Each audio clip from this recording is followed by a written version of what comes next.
Trois invités avec nous chaque soir pour décrypter les mouvements de la planète marché. Benoît Vesco est avec nous, le président de Delubac Asset Management. Bonsoir Benoît. Bonsoir Grégoire. Merci d'être là. Merci à Christian Parizeau de nous accompagner également. Bonsoir Christian. Bonsoir. Vous êtes économiste indépendant et président d'Altair Economics. Et avec nous également en plateau Thibaut Prébet, directeur général adjoint de la financière Arbevel. Bonsoir Thibaut. Bonsoir. Ravi de vous retrouver. Oui, l'idée est de faire un bilan du mois de mars et du premier trimestre, qui reste un trimestre de performance positive pour les marchés actions, après un trimestre de fin d'année dernière qui était déjà là aussi un trimestre de performance positive pour les indices en Europe et aux États-Unis. Bilan du mois de mars, Thibaut, le VIX à moins de 19, le CAC à 7350 points, le S&P 500 à 4075 points, le Nasdaq à plus de 12 000, l'euro-dollar qui est passé de 1,06 à 1,09 en un mois.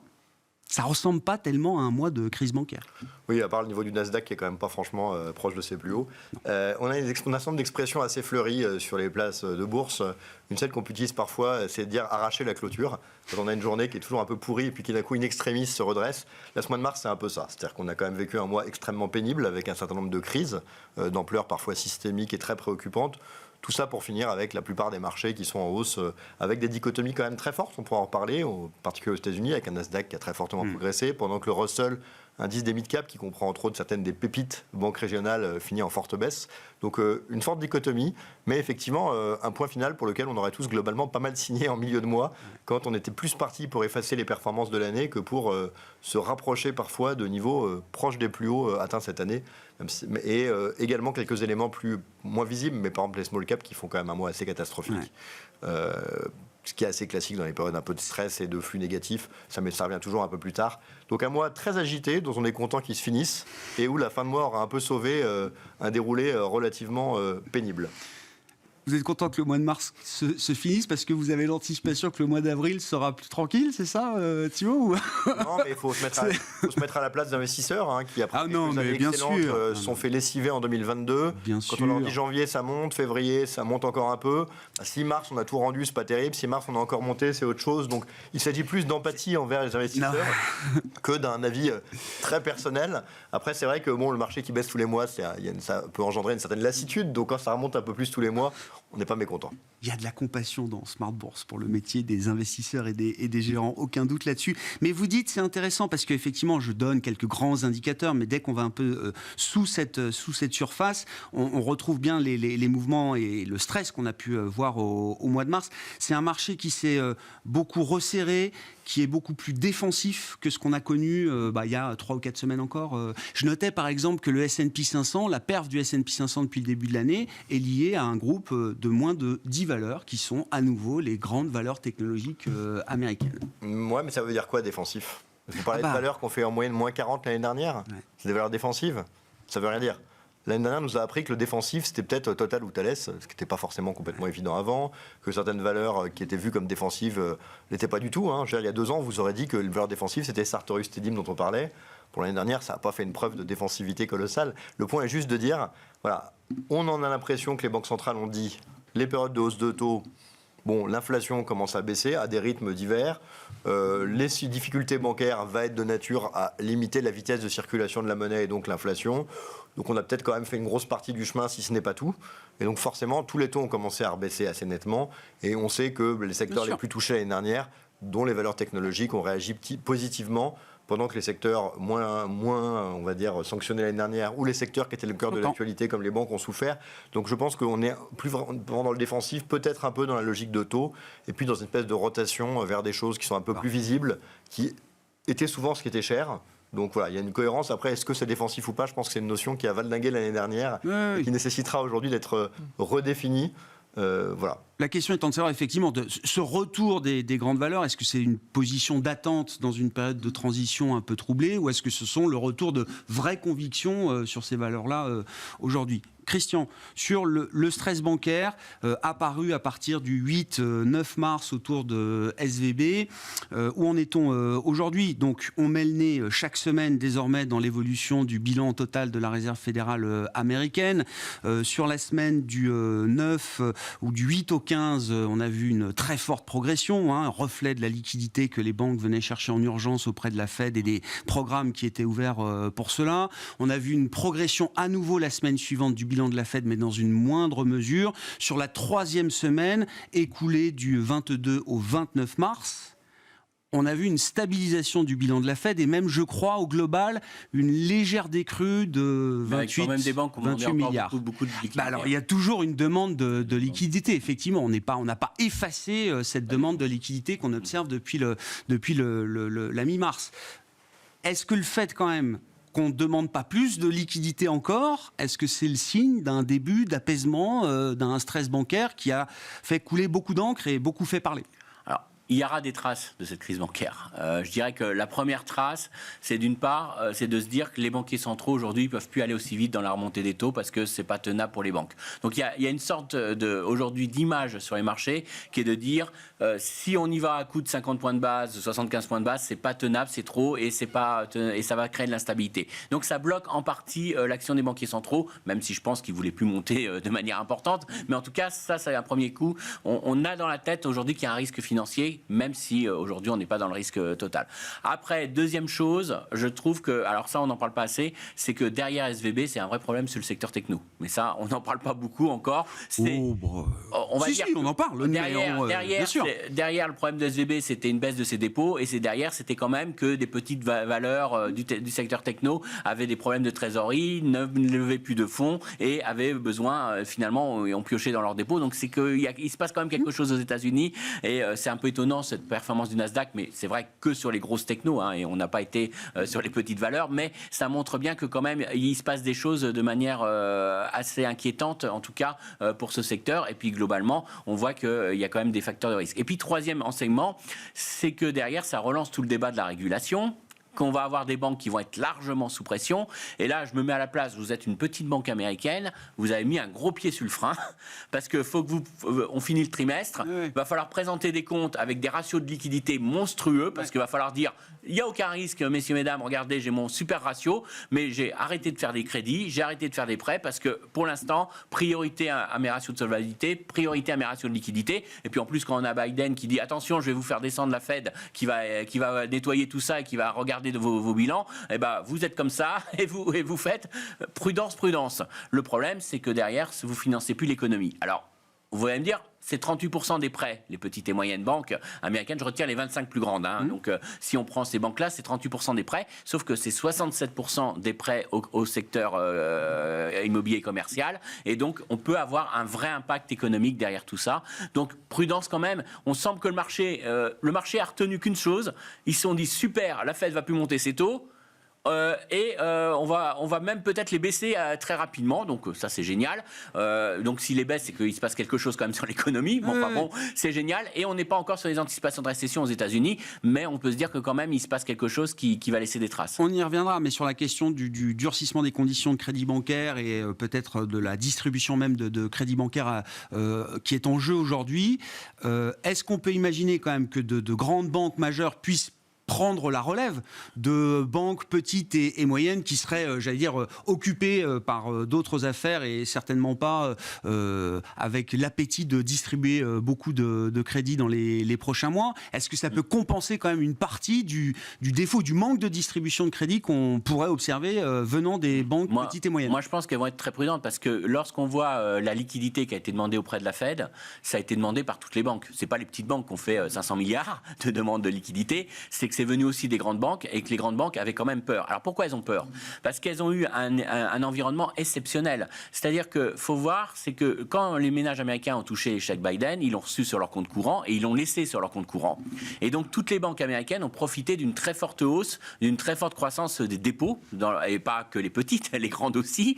Et, sans avoir besoin de les rémunérer. Et en tout cas, ou à 1%. Moins que ce que le marché pouvait proposer. Il y a à peu près 1%, c'est rémunéré à 1% en moyenne, alors que la Fed, elle a remonté ses taux et il suffisait de le placer le soir auprès de la Banque centrale américaine à 5%.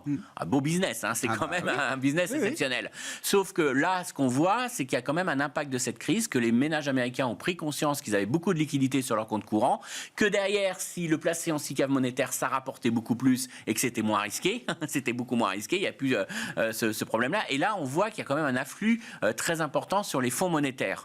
Donc ça pose un vrai problème. Alors, d'une part, parce que c'est des coûts de ressources qui sont... Alors, je ne vous dis pas que les grandes banques américaines vont faire faillite, hein, naturellement. Loin de moi, je ne vais pas vous dire ça comme discours. Mais ça veut dire qu'on a une hausse du coût des ressources pour les banques. Le coût de la liquidité et donc, derrière, augmente. Aujourd'hui, soit elles vont devoir augmenter très fortement les rémunérations des dépôts, soit elles vont avoir une fuite des dépôts vers ces fonds monétaires. Et donc, ça veut dire que globalement, quoi qu'il arrive, on est quand même sur une... On va répercuter ça aux clients, on va prêter plus cher. Et puis derrière, on va quand même réduire son exposition au risque. Et donc, on va quand même réduire sa volonté de distribuer du crédit. Donc, ça durcit quand même les conditions financières, quoi qu'il arrive.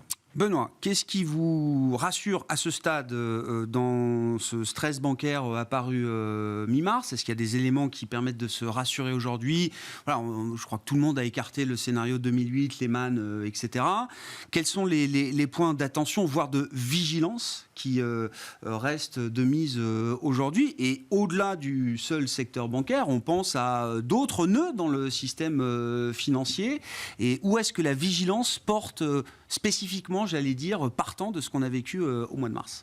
Oui, alors il y a plusieurs points. Alors effectivement, le point positif, vous l'avez dit, on n'est plus en 2008 et on a quand même appris de 2008 et donc les autorités ont réagi rapidement, ce qui était le premier point essentiel et on ne laisse plus une banque faire faillite. Ça, c'est un point important et qui permet, on l'a dit, fin mars, on finit le trimestre correctement, on met un peu la poussière sous le tapis, on verra les problèmes un peu plus tard. On a tous intérêt, je pense, à un moment donné, à terminer le trimestre correctement. Et dans ces cas-là, c'est un peu autoréalisateur. Les marchés montent à point nommé. Ceci dit, vous l'avez dit, la politique de hausse de taux directeur à la Fed, BCE, elle a un impact. Et cet impact-là, on est en train de le vivre. C'est bien normal et c'est bien la logique. Donc on ne mesure pas forcément encore toutes les conséquences sur le marché secteur bancaire. Et Christian l'a rappelé, il y a des sujets, il y a de la réallocation, il y a des inquiétudes notamment très concrètes pour les ménages américains. Qu'est-ce que ça va avoir comme impact? Je pense que le marché va encore se poser des questions sur ce sujet-là dans les prochaines semaines. Donc on s'est rassuré très rapidement conjoncturellement à court terme. Dans les prochaines semaines, il y aura des inquiétudes encore et on se posera encore des questions sur ce secteur-là et sur les impacts de ce qu'on vient de vivre sur SVB ou sur Crédit Suisse. Et après, ça rappelle que quand les taux montent, toutes les activités qui utilisent le levier, qui s'endettent, elles sont plus fragiles.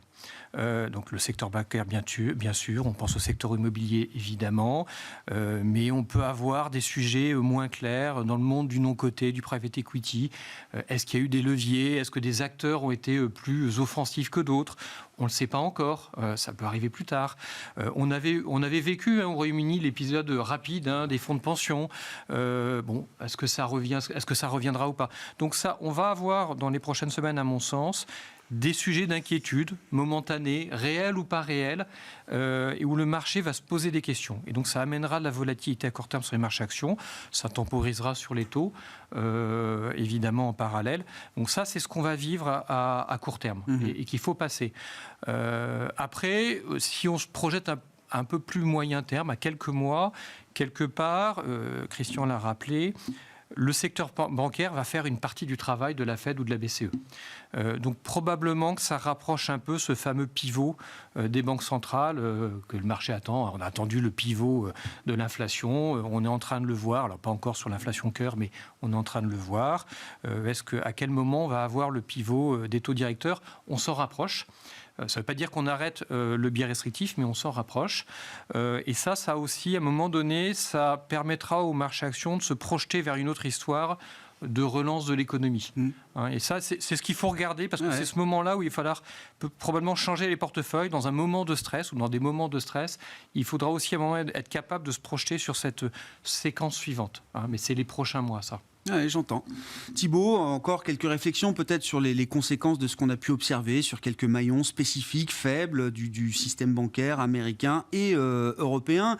Ce qui frappe évidemment, c'est cette crise du passif, cette crise des dépôts, la vitesse à laquelle les choses évoluent aujourd'hui. Enfin, sur les marchés, tout le monde observe que ça va très vite déjà depuis plusieurs années. Du point de vue des dépôts bancaires, c'est quand même une nouvelle révélation aussi que la vitesse entre en jeu et devient foudroyante pour un certain nombre d'établissements. Est-ce que l'Europe, le système bancaire européen, est à l'abri de ce genre de phénomène? Ouais, 3 remarques, si vous me le permettez. La première, la réputation, c'est important. Si vous regardez les ratios, ils sont plus faciles aux US qu'en Europe. Les Américains se moquent d'ailleurs souvent de nous en disant que nos banques sont rentables comme une baraque à frites, ce qui n'est pas faux, mais enfin c'est pas plus mal.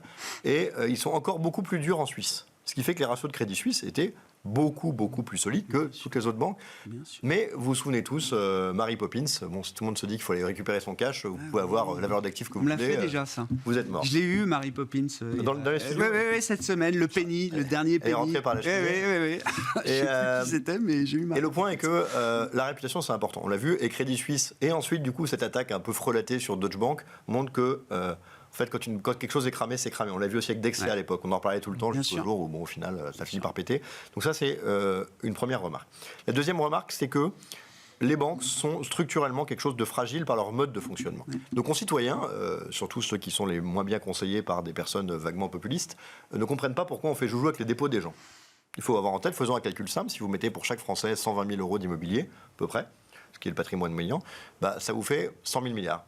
Et 100 000 milliards en fonds propres, non, voilà, c'est pas gagné quand même. Et donc du coup, vous vous rendez compte qu'en fait, c'est impossible de financer autrement que par des dépôts qui financent des crédits, qui viennent recréer des dépôts, qui recréent des crédits. Donc on n'a pas le choix, il faut l'accepter, mais il faut que l'auditeur le sache. C'est-à-dire que le mode de prêter des dépôts ne peut pas être fait différemment si on veut qu'un jour il y ait des crédits immobiliers. Donc vous ne pouvez pas dire à votre banque qu'il faut qu'elle prête, et en même temps, pourquoi elle prête l'argent des autres? Parce que si elle prêtait que l'argent qu'elle a en trésor ou ses fonds propres, je peux vous assurer que vous seriez un peu déçu. On n'irait pas très loin. Troisième point, les banques centrales ont une politique qui a divergé en 2011, et on arrive probablement vers la fin de cette divergence, qui était de dire, après tout, les taux, c'est très mignon, mais ça va pas vite, on va faire des politiques non conventionnelles. Dire aux banques, quels que soient les taux, si vous n'avez pas de liquidité, ça sert à rien. Ça tombe bien, je peux vous en donner une infinité. Puis tiens, les banques centrales, on va acheter toute la dette publique, comme ça il n'y a plus de sujet de dette publique, ce qui est d'ailleurs le cas. Donc on est passé dans un monde où en fait l'indicateur de taux n'était plus l'indicateur principal. Et on arrive au bout de l'exercice. On arrive au bout de l'exercice parce qu'aujourd'hui on dit quoi aux banques? On leur dit, tenez, je vais vous donner plein de liquidités.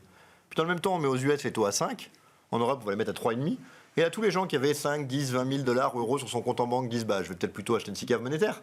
Parce qu'après tout, ça fait un peu de différence. Ceux qui avaient des dépôts vont dire, je veux que mes dépôts soient rémunérés. Et donc, on vient siphonner les liquidités des banques au moment où on leur dit, par la politique non conventionnelle, je vous en donne. Donc là, ça commence à franchement se mordre la queue. Et donc, on est arrivé à un grand écart qui est trop important pour ne plus être contre-productif. Et donc, on le voit bien dans les discours des banques centrales qui, sans reculer complètement, sont en train de faire tous les petits pas par petits pas pour essayer de dire qu'elles sont bientôt arrivées au bout du truc. On voit que voilà, cette ouverture qu'on a appelé le quantitative easing, mais qui a pris d'autres formes, effectivement, les rachats de dettes souveraines ou autres, qui a été de dire, en fait, le ministère de l'économie, c'est un peu lent, on va le faire via les banques centrales, ça va plus vite, arrive maintenant un peu au bout de l'exercice, et on ne peut plus avoir des taux à 5 aux US et espérer le compenser par des subterfuges. Donc probablement que, voilà, on est arrivé au bout de cette situation-là. Ce n'était pas encore vrai, il y a 6 mois, 1 an, 2 ans. Je pense que là, c'est un constat qui est fait et qui va avoir des répercussions probablement assez importantes. Christian, au regard de ce qu'on vient de dire, où est-ce que vous placez la barre pour une première baisse de taux de la Réserve fédérale américaine, si c'est le sujet? Alors honnêtement, ils sont très mal là. Ils sont très mal parce que, alors je vais pas rentrer dans le détail, mais sur l'inflation, il y a quand même encore des interrogations parce que même si il y a un mouvement de désinflation sur l'indice d'ensemble, il y a quand même les services qui restent très dynamiques. Et puis il y a un point. Ça repart pas. Enfin, c'est ça. Ah attention, attention parce qu'il y a une partie. Alors ça c'est propre aux États-Unis, c'est pas vrai en Europe, mais il y a une partie de l'indice des prix dans lequel on a de l'immobilier. Et on a vu que l'immobilier était très réactif et pouvait repartir très vite. Donc, si les taux hypothécaires venaient à baisser trop vite, ça relancerait l'immobilier, relancerait l'inflation immobilière et donc ça relancerait l'indice des prix. Donc, ils ne sont pas en position si certaine. Alors, naturellement, tout dépend où on met le curseur. Si vous me dites qu'il y a une crise bancaire majeure, durcissement des conditions de crédit et qu'il y a un problème bancaire, bon... Très clairement, là, il n'y a pas de souci, je suis d'accord. Si à l'inverse, on est sur quelque chose, durcissement de crédit, mais pas trop violent, et que ça freine pas trop l'économie, rappelez-vous qu'on est quand même encore aujourd'hui sur des salaires qui fluctuent, qui évoluent sur un rythme assez solide, qu'on a les données d'enquête qui nous disent que dans les services, ils anticipent de remonter les prix. C'est fini aux États-Unis, hein. Il y a une vraie inflexion sur les données d'enquête où les services ils disent qu'ils vont remonter les prix dans les prochains mois. C'est pas très désinflationniste, oui. Ça pourrait repartir. Alors, je vous dis pas qu'on va revenir à 10. Hein. C'est juste que le grand mouvement de désinflation qui a été très tiré par les biens, alors bien énergétiques et puis bien l'automobile, etc., qui ont vraiment tiré, c'est fini. Maintenant, on est sur une hausse des prix des biens qui est à 1% hors énergie. Donc, c'est fini ce mouvement de désinflation. Et dans les services, on est à 7-8% d'inflation. Donc, si ça se modère pas, on a une Fed qui est mal placée. Du coup, elle n'a aucune visibilité aujourd'hui. Alors, ce qui est certain, c'est qu'elle ne va pas durcir de 50 points de base la fois prochaine. maximum 25 si elle fait 25, si elle a l'occasion, mais elle n'ira pas beaucoup plus haut. Donc on sait qu'on est arrivé à la fin du durcissement. Maintenant qu'elle baisse les taux, il faut qu'elle ait des signaux très négatifs sur l'économie. D'accord. Et pour l'instant, on ne les a pas. Alors je ne dis pas qu'on ne va pas les avoir, mais honnêtement, objectivement, c'est du scénario. Et objectivement, je peux pas, aujourd'hui, on n'a pas de visibilité sur l'économie américaine parce qu'on est sur un risque de durcissement des conditions financières avec les banques. Mais si elles ne le font pas, et si on reste sur un financement normal, ça peut repartir très vite aux États-Unis. Et donc, on est entre deux chemins. Alors, maintenant, ils nous disent, ils ont réglé le problème. On est data dependent, c'est-à-dire qu'on ne sait pas ce qu'on va faire. On verra bien. Et on prend les décisions meeting après meeting. Ça, que ce soit au BCE ou la Fed, ils nous le disent. Ça fait un moment qu'ils le disent. Voilà. Mais là, ils vont vraiment le faire. Donc, en gros, on ne sait pas du tout où on va. Mais faut être honnête, on ne sait pas du tout où on va vers l'économie. Donc c'est là où j'ai un problème, c'est pourquoi on a le VIX à 19. C'est un peu mon seul problème. Parce que là, quand on a les banquiers centraux qui n'ont aucune visibilité, vous avez d'un autre côté des marchés actions qui vous disent non, il n'y a pas de risque. Donc il y a un moment donné, ça va se D'autant qu'on a une volatilité sur les marchés de taux qui a encore battu des records qui reste sur la forte, partie courte, etc. Qui reste forte. Il y a un écart toujours très important entre la volatilité c'est vrai de ces deux aussi marchés. que quand on regarde les statistiques de flux, on voit que les investisseurs vont beaucoup sur le monétaire, mais ne vendent pas les actions. Non.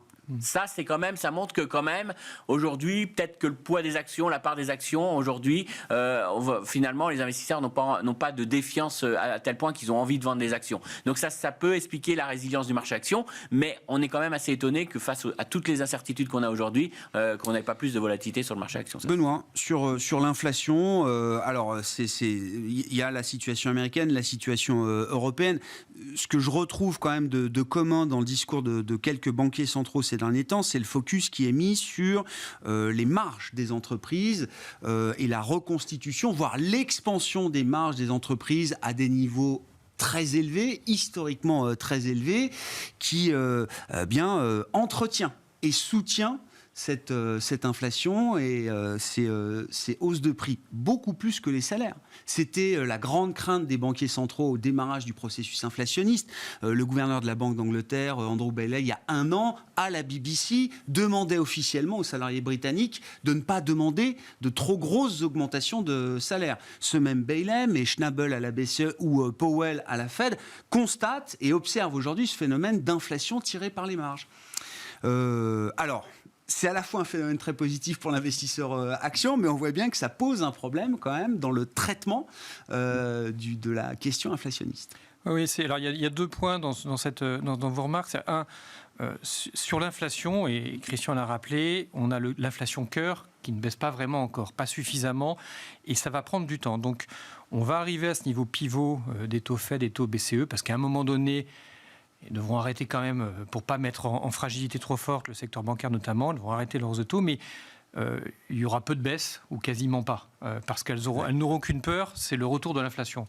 Donc je pense que là-dessus, elles vont être assez vigilantes, parce qu'effectivement, derrière, il y a des moteurs assez puissants en faveur de l'inflation. De manière plus générale, en fait, on rentre dans un cycle que j'estime plus normal que ce qu'on a vécu ces 10-15 dernières années, où les banques centrales luttaient contre la déflation, ce qui était extrêmement difficile et a amené à des politiques complètement atypiques et même potentiellement dangereuses. Donc on a refermé, je pense, cette parenthèse-là difficile, et on revient dans les politiques plus normales où on va lutter contre l'inflation, avec des hausses de taux, des ralentissements économiques, des baisses de taux, et puis des cycles probablement un peu plus classiques qui me semblent plus sains au final. Donc il y a ce phénomène de l'inflation qui reste encore latent, sur lesquels les banques centrales vont rester très vigilantes parce qu'elles ont bien compris ce risque de retour de l'inflation, et donc je pense qu'elles feront attention à ce point-là. Et de l'autre côté, sur les marchés actions, il y a quand même la bonne surprise, notamment de ce début d'année qu'on a vécu tous ensemble, c'est-à-dire que en fait, la crise de 2020, qui était un manque d'offres, on arrête l'économie, les entreprises ne sont plus capables de produire, et quand elles se remettent à produire, il faut énormément de temps pour satisfaire la demande. Et quand on regarde l'épargne des ménages notamment, l'épargne accumulée n'a pas été totalement retournée et consommée dans l'économie. Donc il reste une réserve naturelle qui fait qu'il y a toujours des moteurs puissants qui font que les entreprises ont pu maintenir des marges, ont pu passer des hausses de prix sans aucun problème. Et donc ça, c'est plutôt un côté assez sympathique, c'est-à-dire que les entreprises résistent bien, Alors, ça ne veut pas dire qu'il n'y aura pas des rotations sectorielles et qu'il ne faudra pas faire attention et être vigilant à ces sujets-là. On l'a vu tout à l'heure, hein, il y a beaucoup de divergences dans les marchés actions. Mais les entreprises vont quand même plutôt globalement bien résister grâce à ce réservoir de consommation qui est encore latent et qui n'est pas totalement exploité. Et des banques centrales qui vont rester très prudentes sur le retour de l'inflation. Je pense que le retour de l'inflation, on l'aura plutôt en 2024. Parce qu'il y aura encore ce phénomène, à un moment donné, des banques centrales qui vont dire, bon, ça y est, on peut calmer un peu le jeu sur les taux, mais c'est plutôt pour 2024. D'accord. Donc il ne faut pas attendre de la part des entreprises qu'elles baissent leurs prix dans un avenir proche. Non, elles ont encore les moyens, ça marche, et ça fonctionne, et elles ont encore de la demande. Voilà, c'est clair. Thibaut, sur cette spirale prix-profit qui est pas nouvelle, qui est un peu plus documentée aujourd'hui et qui est surtout constatée officiellement par les têtes pensantes, ou en tout cas dirigeantes des banques centrales. Ouais, souvent d'ailleurs quand on le constate, c'est que c'est fini. Hein, donc il faudra voir dans quelle mesure c'est pas déjà tard. Le point est de comprendre. Il y a des exemples qui nous montrent que c'est fini. C'est juste la première chose. On a aujourd'hui aux États-Unis une inflation qui est une inflation des loyers, ce qui n'est pas très sexy, et qui, même si les loyers repartent à la hausse, a toujours un an de retard. Donc même si l'immobilier remettait à monter, ça fera un effet dans un an. Donc on sait qu'on a une décélération qui va continuer, mais sur les 3-4 derniers mois, il y a zéro inflation des biens. Or on sait que les risques déflationnistes, de spirale déflationniste, sont sur les biens. Parce que vous vous dites, tiens, si les prix des voitures baissent, autant attendre 3 mois avant d'acheter. Vous ne vous dites pas, si l'abonnement Netflix baisse, je vais me désabonner 4 mois. Ça ne marche pas. Donc je veux dire, le spirale qui est en risque est sur les biens, et les biens ont plutôt baissé de valeur. En Europe, c'est un peu différent. Les biens, on continue à avoir des valeurs qui tiennent bien. Et pourquoi ? Qu'est-ce qui fait qu'à un moment donné, on arrête cette spirale prix-profit ? C'est-à-dire les prix des intrants montent un peu, les prix montent encore beaucoup plus, etc. Qui est particulièrement vrai d'ailleurs sur le luxe où à chaque fois que les prix de production montent de 1 dans le coût final, on monte de 10. Mais à la limite, c'est pas tellement un problème. C'est-à-dire que le poids du luxe dans les indices d'inflation et la fréquence d'achat de produits de luxe, c'est peut-être pas le truc. C'est pas plus important. Mais en spirale, le prix-profit, c'est quand même assez impressionnant. Moi, je pensais plus à des. Oui, mais je pensais plus à des industries comme l'agroalimentaire, la distribution, des trucs qui sont un peu plus clés aujourd'hui. Le point était juste de montrer qu'effectivement, il y a une spirale qu'on voit sur certains secteurs. Le point est que sur l'agriculture, c'est un sujet différent, mais on sait que les entrants ont des prix qui vont s'effondrer. Les forwards, par exemple, d'azote dans un an sont 2 fois moins chers qu'aujourd'hui. Donc on sait que c'est quelque chose qui est quand même derrière nous et qu'on paye un peu ce qu'on appelle les spillovers, c'est-à-dire un peu les restes de ceux qui ont eu des hausses l'année dernière de coûts et qui n'ont pas encore monté les prix. Ceci étant dit, de manière générale dans l'économie, il faut avoir en tête, qu'est-ce qui fait qu'il n'y a pas des boucles de long terme prix-profit ? Qu'est-ce qui fait que si les prix augmentent, on n'augmente pas encore plus et que les profits augmentent ? L'arbitre, c'est la demande. Non, c'est la concurrence. On a vécu plusieurs années sans Chine. Donc, je veux dire, quand vous avez des machines à laver, les chinoises arrivent, elles sont beaucoup moins chères. Soit vous êtes de très bonne qualité, vous êtes vendu, soit vous vous ajustez en prix. Quand en 2020, vous allez acheter votre machine à laver qui tombe en panne, vous allez à un magasin, on vous dit il y a 3 modèles en stock. Donc vous achetez ce qui reste. C'est-à-dire que vous n'avez pas cette capacité de faire lutter les prix par la concurrence. Une des leçons de la réouverture de la Chine, c'est qu'à terme, quand ça tournera vraiment, on va avoir des stocks beaucoup plus importants, ce qu'on a déjà aux US depuis quelques mois, et ce qui a quand même plutôt tendance à arrêter l'inflation sur les prix. On le voit, il y a des articles qui disent qu'il y a trop de stockage. Quand vous avez trop de stockage, au bout d'un moment, faut baisser les prix pour écouler. Et ça, c'est quelque chose que dans certains secteurs, on voit déjà. Donc le sujet, à mon avis, clé, c'est à quelle vitesse la Chine recrée cette concurrence, qui est le truc qui casse cette boucle. C'est l'intensité concurrentielle venue de Chine qui va ramener les prix à la raison. Si vous avez une demande et que tout le monde peut vendre beaucoup plus cher, il y a plus de gens qui vont vouloir vendre. Donc au bout d'un moment, la boucle, elle s'arrête comme ça, il ne faut pas se mentir. Ce qui a manqué depuis 2-3 ans, c'est la concurrence, c'est des stocks. Maintenant qu'il y a un peu de stock, c'est la concurrence qui va jouer. Et de plus en plus de boîtes disent qu'elles ne veulent plus monter les prix parce qu'il faut quand même qu'elles vendent. Et je suis d'autant plus d'accord avec je pense que la Chine va jouer un rôle énorme de désinflation, dans le sens que la Chine aujourd'hui se fournit avec de l'énergie pas chère. Contrairement à nous, faut voir, c'est que la Chine se fournit auprès de la Russie. La Russie nous a un peu bien truandé dernièrement dans leur communication, parce qu'il y a encore un mois, ils nous disaient on va produire beaucoup moins, on va beaucoup moins exporter à cause des sanctions européennes. Et puis là, maintenant, le mois de mars est passé, et ils devaient vraiment couper sur le mois de mars. Et le mois de mars est passé, ils ont exporté autant en volume. Alors, je ne sais pas s'ils ont baissé en production dans les vrais chiffres réels. Alors, en valeur, ils ont une grosse baisse de leurs recettes, mais ça, c'est un effet prix. Mais en volume de pétrole exporté, ils ont pas exporté autant et ils ont exporté énormément vers la Chine et l'Inde. Bon, et puis l'Inde raffine tout ça et nous le réexporte. Mais ça, c'est pas le problème. C'est surtout qu'on voit qu'il n'y a pas de déséquilibre du marché et surtout que la Chine, aujourd'hui, bénéficie de ce pétrole pas cher. Et donc, la Chine va être vraiment un concurrent qui va revenir de plein fouet sur les marchés avec des coûts vraiment très bas. Alors ça joue, et ça, je suis d'accord sur la partie bien. Le gros problème et l'inquiétude qu'ont aujourd'hui les banquiers centraux, c'est pas les biens. Les biens, très clairement, tout le monde est d'accord. il n'y aura plus d'inflation, on ne va pas revenir à 10% de hausse des prix des biens. Ça va être mort, parce qu'en plus, si vous prenez même les indicateurs de chaîne d'approvisionnement, par exemple l'indicateur de la Fed de New York, vous êtes même revenu en dessous de la moyenne de long terme. Donc vous êtes vraiment sur quelque chose qui se normalise très rapidement. Donc c'est pas les biens le vrai problème, c'est les services. Et le problème des services aujourd'hui, c'est qu'on a véritablement un retour du secteur des services qui nous disent on répercute sur nos clients les hausses passées. Et on arrive à faire accepter ces hausses passées, on arrive à remonter nos prix. Et dans les hausses même passées, les forfaits télécoms. voilà. Et ce qu'ils disent, là dernièrement, c'est qu'ils disent c'est les hausses passées de coûts de production, mais de plus en plus de salaires. Et ce qui est mentionné dans ce qu'on répercute, c'est les hausses de salaire. Et on a eu quand même une petite statistique qui est passée un peu inaperçue parce qu'on était tous focalisés sur les banques, mais on a quand même Eurostat qui nous a publié les statistiques de salaire en Europe, et on est quand même dans les services à 6,2 de hausse des salaires en Europe. D'accord. Et surtout, ça c'est la beauté des révisions des statistiques, on réécrit l'histoire, ils nous ont nettement révisé les statistiques aussi sur le 3e trimestre à la hausse.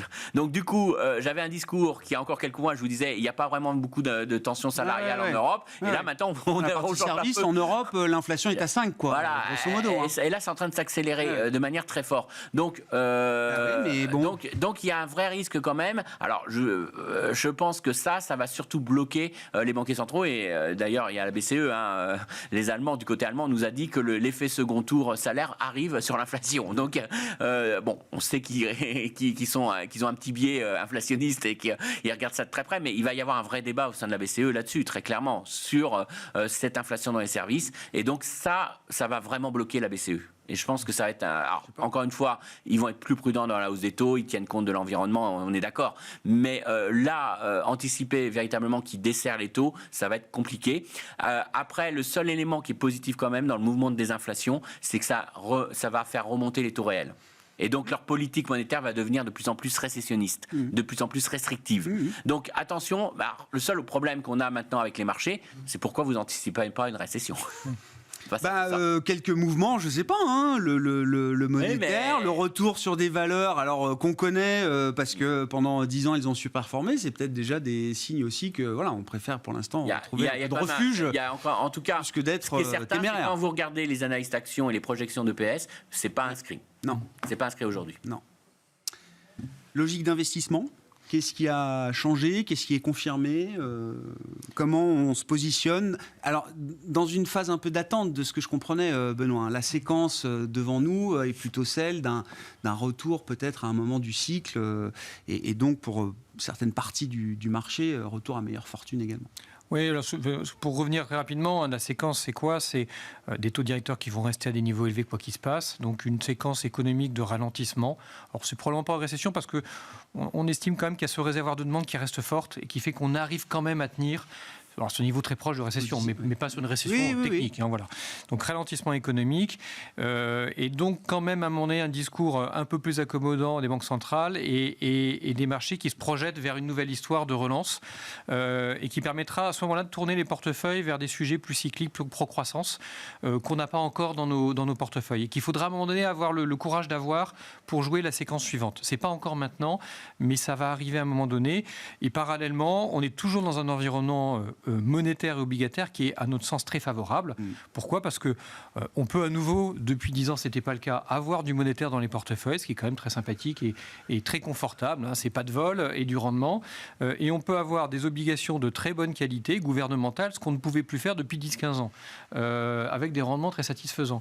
Donc ça permet d'avoir des portefeuilles qui sont quand même somme toute équilibrés, avec une rentabilité satisfaisante et une vol limitée. Derrière, on captera des opportunités sur les marchés actions dans les mois qui vont venir. Où est-ce qu'on est à l'aise sur la courbe obligataire aujourd'hui? Est-ce qu'on a envie d'aller reprendre un peu de duration, de longueur? Il fallait être très court à un moment, puis le court s'est fait quand même beaucoup secouer aussi. Non, en fait, dans la séquence, l'idée, c'est plutôt de se dire on est plutôt sur la partie courte parce qu'elle est bien rémunérée pour le moment. Et on attend cette phase que j'expliquais, favorable à un cycle pro-croissance pour les actions. On attendra cette phase-là, peut-être pour revenir sur du plus long sur les marchés obligataires. Pour le moment, on ne voit pas l'intérêt d'aller sur du trop long qui est plus faiblement rémunéré souvent que la partie courte. Sur la logique obligataire, Thibault ? Oui, alors ça dépend si on parle d'emprunt d'État, de quoi on parle. C'est vrai que sur les emprunts d'État, la courbe, elles sont plutôt inversées. Donc c'est vrai qu'aller chercher du très long, il y a toujours l'idée que si aux États-Unis, on commence à avoir un peu peur de déflation sur les biens, ça peut calmer les banques centrales et que si on a du 30 ans, on gagnera sûrement de l'argent. Mais on va dire qu'en termes de risque, c'est quand même aussi quelque chose qui est beaucoup plus significatif s'il y a un ancrage de l'inflation. Sur la partie crédit, en revanche, nous, on va plutôt chercher au moins du 5-6 ans avec deux logiques. La première, c'est qu'il y a une asymétrie qu'on n'a presque jamais connue sur le crédit. Je vous rappelle qu'en 2009, les sociétés se battaient pour emprunter à 10% pendant que personne ne voulait placer. Aujourd'hui, il y a des fonds datés qui lèvent des centaines de millions tous les jours, versus quasiment pas d'émissions. Donc on a une asymétrie qui est complète, et ça va pousser. Puis il faut rappeler que souvent les dettes courtes ont déjà été rappelées. Donc les sociétés qui ont des dettes courtes sont souvent des sociétés qui ont plus de sujets que paradoxalement ceux qui ont levé, qui sont tranquilles sur 4 ans. Donc c'est vrai que sur l'emprunt d'État, où le cache pas tellement d'intérêt de s'allonger, sur le crédit, pas hésiter à aller un peu plus long, surtout que quand on a ce type de taux qu'on connaît aujourd'hui, il y a souvent des rebonds assez violents qu'on a connus par le passé, de par cette asymétrie qu'on connaît. Et donc c'est vrai que nous, dans nos portefeuilles, le crédit 5-6 ans reste quelque chose sur lequel on est particulièrement à l'aise. Parmi, il faut bien le dire aujourd'hui, avec les baisses très fortes des dernières années, beaucoup de segments sur lesquels on est à l'aise de toute façon. Donc le moyen de faire ses courses est assez facile. On a des small caps qui se payent 10 fois les résultats, ce qu'on a connu qu'en mars 2009, ce qui offre des bonnes opportunités. On a des valeurs, même si on prend l'exemple du Stoxx ou du CAC 40, qui sont quand même très peu chères, alors même qu'il y a une croissance qu'on n'a jamais connue dans ces indices. C'est-à-dire que le fait d'avoir remplacé des top poids bancaires ou de sociétés pas très excitantes par des ASML ou des LVMH donne des profils qu'on n'avait pas et qui devraient se payer comme des indices américains et qui sont très loin de le faire. Donc je pense que les opportunités sont assez larges, mais le crédit à yield, 5-6 ans, comme l'investment grade d'ailleurs, mais sont des thématiques sur lesquelles on est vraiment très à l'aise aujourd'hui. Christian ? Dans le marché, là, qu'est-ce qui paraît pertinent, encore une fois, partant de la discussion et de ce qu'on a vécu au cours du mois de mars, qui peut avoir remonté un peu quand même les niveaux de vigilance, de prudence Moi, je suis pour l'instant monétaire. Voilà. Non, franchement, moi, c'est le pari de début d'année. Quels actifs battront la performance du rendement monétaire en 2023 ? Aujourd'hui, j'ai pas de visibilité, moi, sur l'économie. Alors, je peux vous faire des scénarios, encore une fois, mais ça reste du scénario. Et je trouve que notre horizon de prévision est très très faible parce qu'on a tellement d'éléments divergents qui sont aujourd'hui dans les économies. On en a parlé sur, par exemple, les ménages. On a des résidus de l'effet Covid, de post-Covid qui perturbent complètement parce qu'aujourd'hui, ce qu'il faut bien voir, c'est que quand vous analysez les données d'enquête, vous avez des secteurs qui vont très très bien et qui vont aller très bien. Je vous prends par exemple, on l'a vu là pas plus tard qu'aujourd'hui avec les anticipations autour de l'aérien, mais c'est vrai, aujourd'hui, vous avez des Chinois qui vont sortir de Chine et qui vont revenir. Donc, est-ce que vous allez dire à une agence de voyage que ça va aller mal cet été. Il part de zéro, il se retrouve avec des Chinois qui vont revoyager. Donc il y a forcément des secteurs qui vont très très bien et puis d'autres qui souffrent énormément. Donc on est véritablement, on pourrait prendre même dans l'industrie, vous avez des secteurs de la défense qui vont très bien et puis d'autres secteurs qui sont l'automobile qui vont être très clairement attaqués. Donc il y a véritablement aujourd'hui une vraie difficulté à avoir une vision. Donc pour moi, défensif au maximum. Bon, eh bien voilà, des stratégies défensives, le monétaire qui a été privilégié, on l'a vu encore dans les flux de collecte au cours de ces dernières semaines. Merci beaucoup messieurs, merci d'avoir été les invités de Planète Marché ce soir. Christian Parizeau, président d'Altair Economics, Thibault Prébet, directeur général adjoint de la financière Arbevel et Benoît Vesco, président de Delubac Asset Management étaient nos invités en plateau.